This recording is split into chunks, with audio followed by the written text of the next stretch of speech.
comecei a ouvir vozes. Vozes que pediam para eu matar o meu filho e me matar. E eu dormi no volante e acabei batendo. Se eu tivesse buscado essa ajuda, talvez hoje eu não estaria aqui. Nem eu e nem o meu filho.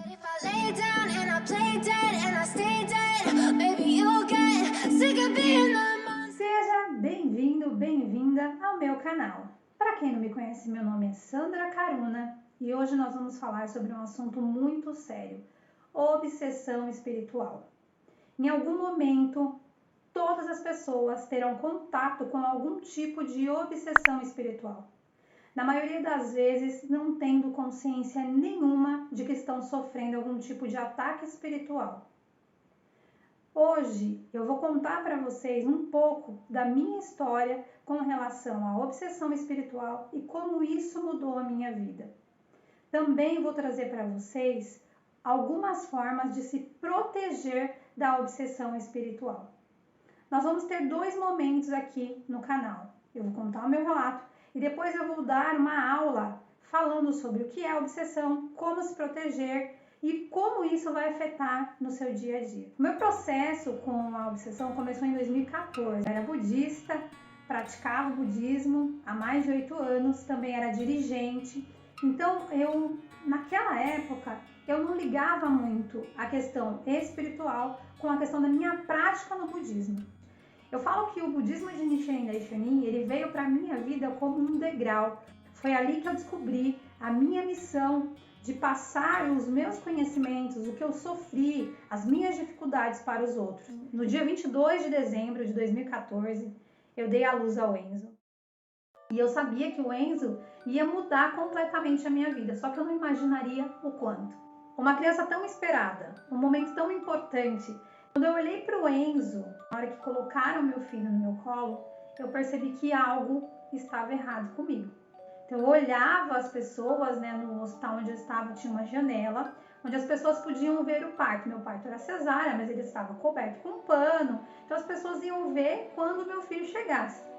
E eu vi aquela movimentação, eu não entendia muito bem o que estava acontecendo, e quando trouxeram meu filho, eu olhei para ele e vi que tinha alguma coisa diferente nele. E foi incrível, gente. Quando o Enzo nasceu, foi tudo tão estranho que eu não sei nem como explicar para vocês. Eu senti um vazio. Eu não conseguia me conectar com o meu filho. Era como se eu olhasse para um estranho e eu também me sentia uma estranha. Aquela pessoa que eu conhecia há 32 anos já não existia mais. Em um segundo, tudo se transformou. Eu comecei a ficar com medo das coisas. Eu tinha medo de cuidar do meu filho, eu tinha medo de trocar o meu filho, eu tinha medo que as pessoas pegassem o meu filho. E eu me sentia muito triste, só que eu escondia de todo mundo. Como eu falei para vocês, eu praticava o budismo de Nichiren Daishonin. E dentro do budismo, nós recitávamos um mantra que se chama Nam-myoho Renge-kyo. Era a única coisa que eu conseguia fazer deitada. Recitar o Nam-myoho Renge-kyo, pedindo forças para que eu conseguisse cuidar do meu filho. Em meio ao momento, que era ser mãe, as visitas e tudo, eu comecei a ouvir vozes. Vozes que pediam para eu matar o meu filho e me matar. Eu morava no 11º andar. Eu olhava aquilo e falava, não, jamais eu vou fazer isso. Mas eram vozes incessantes. Eu não conseguia fazer nada, apenas chorar e proteger o meu filho. Mas eu nunca contava para as pessoas o que estava acontecendo. Um belo dia, uma tia e a minha irmã veio me visitar e elas me falaram, Sandra, aqui na sua casa tem alguma coisa errada. Nós percebemos isso pela energia do ambiente. Só que eu era budista.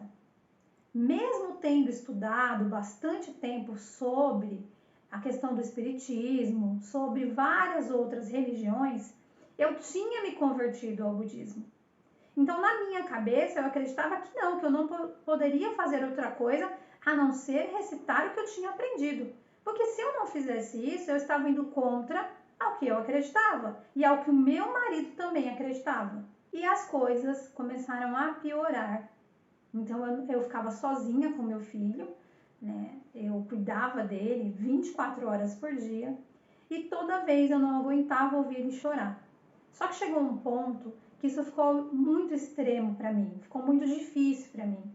Até um dia de eu chegar, agachar na cozinha e começar a chorar, pedindo a Deus para que ele parasse de chorar, porque o Enzo chorava demais. Hoje eu entendo por que ele chora, né? O ano passado ele foi diagnosticado com autismo. Só que para mim eu não entendi, eu era mãe de primeira viagem.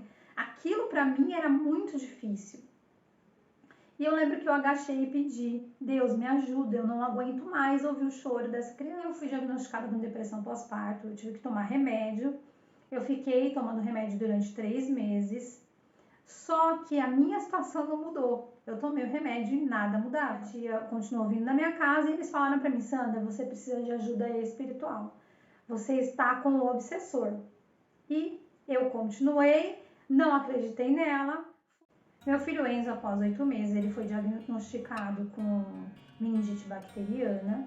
Ele foi internado na UTI, eu cuidei do Enzo, aos trancos e barrancos, porque o Enzo vivia no hospital. Para vocês terem uma ideia, todo mundo do hospital do Samaritano já me conhecia quando eu chegava com o Enzo, porque toda semana eu estava lá com o meu filho. Chegou uma época que eu falei assim, meu Deus, essa criança ela nunca vai sarar. Se ele continuar tomando antibiótico assim, o que vai acontecer desse menino quando ele crescer?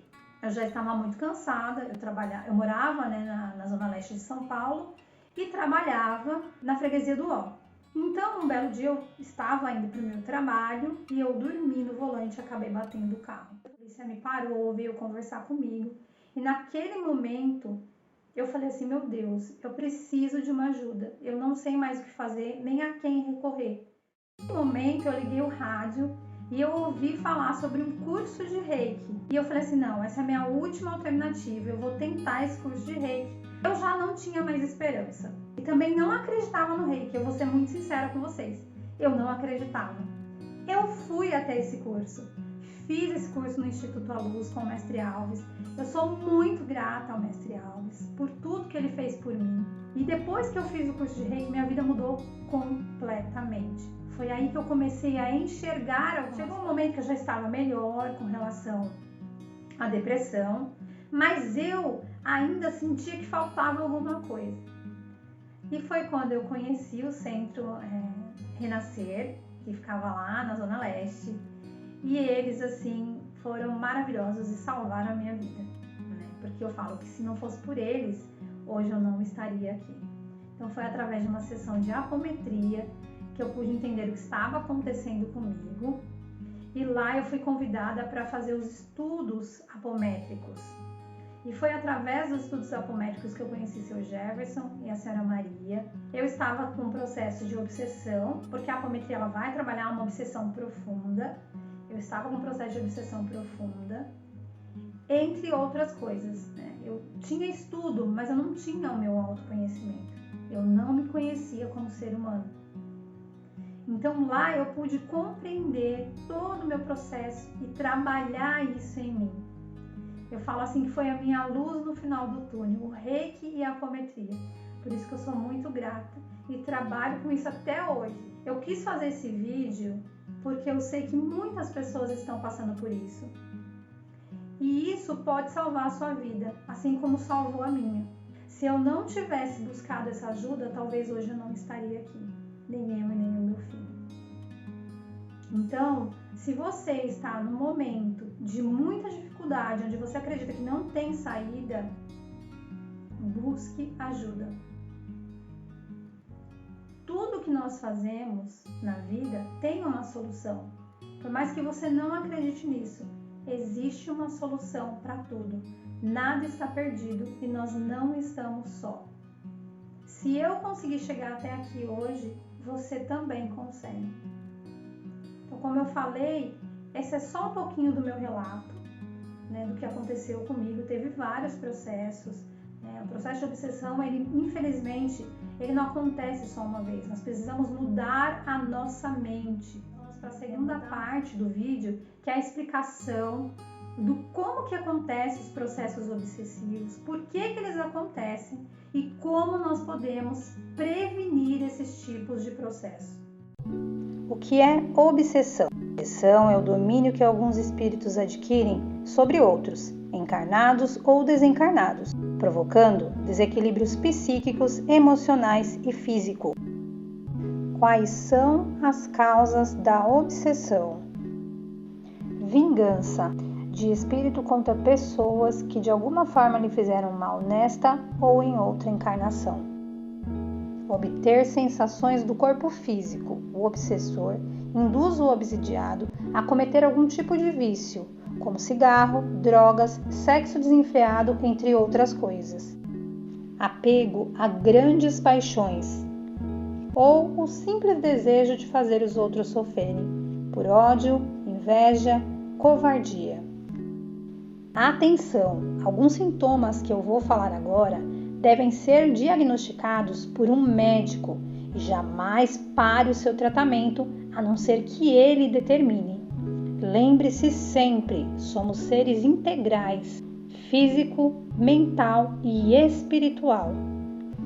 Nem sempre o nosso problema será espiritual, por isso a importância de procurar um profissional adequado.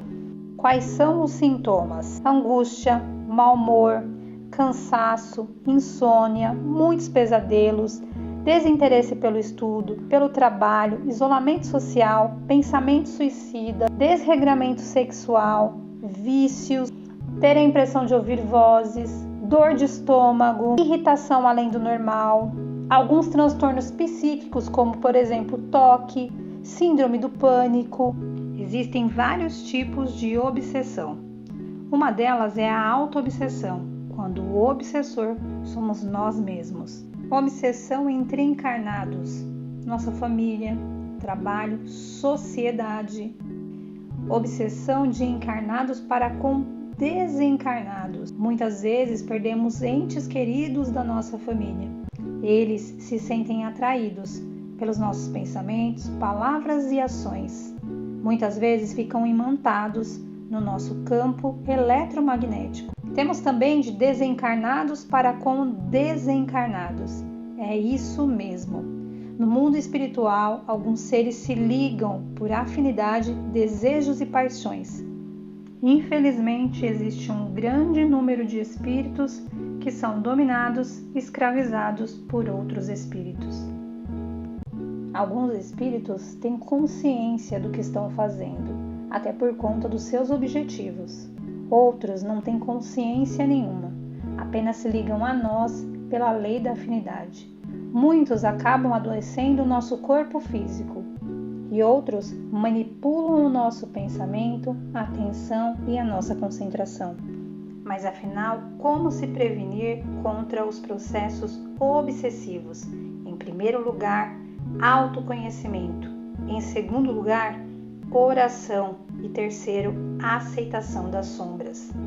O Reiki não trabalha processos obsessivos, mas auxilia você no autoconhecimento e elevar o seu padrão vibratório, assim como outras terapias alternativas também podem te ajudar no autoconhecimento. A oração vai fortalecer o seu espírito, além de limpar seu ambiente de miasmas e larvas astrais. A aceitação e o entendimento das suas sombras vai libertá-lo do que te prende no mundo do julgamento. Em resumo, estamos em um plano onde todas as faixas vibratórias se encontram. Só que no plano espiritual isso é um pouco diferente. Existem várias faixas vibratórias, algumas mais elevadas, outras baixas. Nos níveis mais elevados, algumas vezes, quando é permitido, eles têm acesso aos níveis inferiores. Mas os níveis inferiores não têm acesso aos níveis mais elevados por conta das próprias frequências vibratórias que não se afinizam. Nós entramos em contato com essas frequências no mundo espiritual através do nosso corpo espiritual, o também conhecido como perispírito. Na maioria das vezes, não percebemos esses contatos por conta da nossa falta de consciência que temos diante da nossa vida. Nas zonas mais inferiores, existem consciências com muita inteligência e estão atentamente nos observando e a cada um dos nossos padrões vibratórios. Desta forma, inconsciente, nós começamos a ser manipulados por todas essas consciências e através do nosso livre-arbítrio permitimos isso. Quando tomamos consciência dos nossos pensamentos e atitudes, entendendo que elas geram o nosso padrão vibratório, vamos entender que ao exercitar a raiva, entramos em padrões mais baixos, Mas quando nós exercitamos a gratidão e o amor, elevamos o nosso padrão vibratório. É assim que se abre a porta para esses ataques espirituais. E a minha pergunta para você hoje é: após tomar consciência disso, o que você está permitindo entrar na sua vida? Lembre-se, para evoluir é necessário esforço. O orgulho só vai fazer você esconder os seus defeitos. Reconhecer as nossas imperfeições é humildade. Tome consciência agora da frequência vibratória que está permitindo para a sua vida, porque ela é a mesma que você emite ao mundo espiritual, e esse será o mundo que você receberá quando desencarnar. Gratidão. E se você gostou desse vídeo, compartilhe, deixe seu like e coloque sugestões para que eu possa fazer outros vídeos que possam ajudar você de alguma forma. Muito, muito obrigada e até a próxima. Gratidão.